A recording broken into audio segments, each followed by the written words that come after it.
Hey guys, there's some news in the dollar. Last week, Egypt joined the BRICS Development Bank, the gateway drug to the BRICS grouping seeking to replace the United States as economic and financial linchpin of the world. It's another brick in the wall. Beyond the founding members, Brazil, Russia, India, China, South Africa, everybody gets a letter. About 24 countries are either formally joining or expressing interest, including Argentina, Nigeria, and Mexico. Now, the Development Bank doesn't mean these countries are going to be colonies of China. It's mainly access to cheap loans, especially from China. So in a sense, countries are being paid to join. But once they're in, the goal of BRICS is to unite their political and economic muscle to diversify from dependence on the dollar and on the increasingly unreliable and bullying United States. So it's not quite as formal as the EU, but the goal is similar, a strong voice independent of the US. This matters because the BRICS combined are already nearly half the world's population, about 3.2 billion. Sorry, that was my cat. About 3.2 billion on the way to 4 billion with those new countries kicking the tires. Their combined GDP is 27 trillion even in nominal terms, so that's higher than the US. And in PPP terms, that control for local prices and manipulated currencies, their economies are twice the size of the US already, and they're growing faster, so they're on their way to 3 times. So BRICS is definitely a challenge to US dominance, more than the EU will ever be. The question is, will BRICS also be a challenge to the US dollar? Because one strategic goal of BRICS is to build a currency to rival the dollar. In the near term, countries in the BRICS are more likely just to use their own currencies to replace the dollar, for inter-BRICS trade at least. Still, remember that's nearly half the world.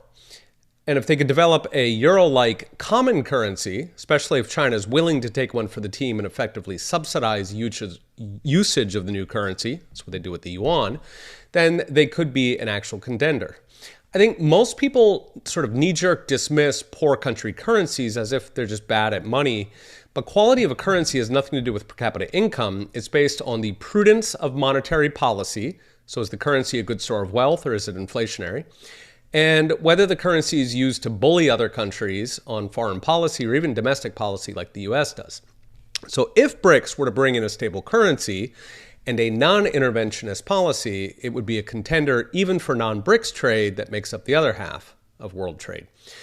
The real game changer for BRICS and the dollar, though, would be something both China and Russia have flirted with, a gold-backed currency.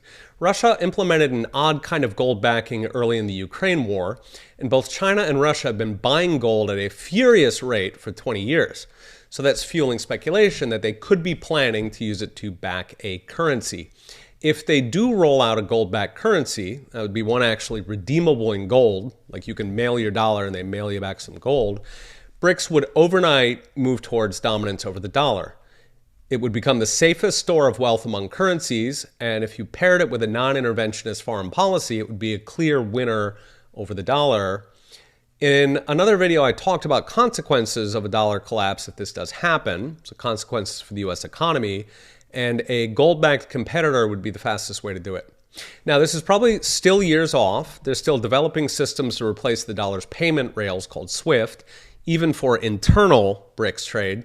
Still, the writing's on the wall. As long as the US runs trillion-dollar deficits while weaponizing the dollar, there will be interest in finding or even building a replacement. And given China's deep interest and deep pockets, it's only a matter of time. All right, we'll be watching. See you next time.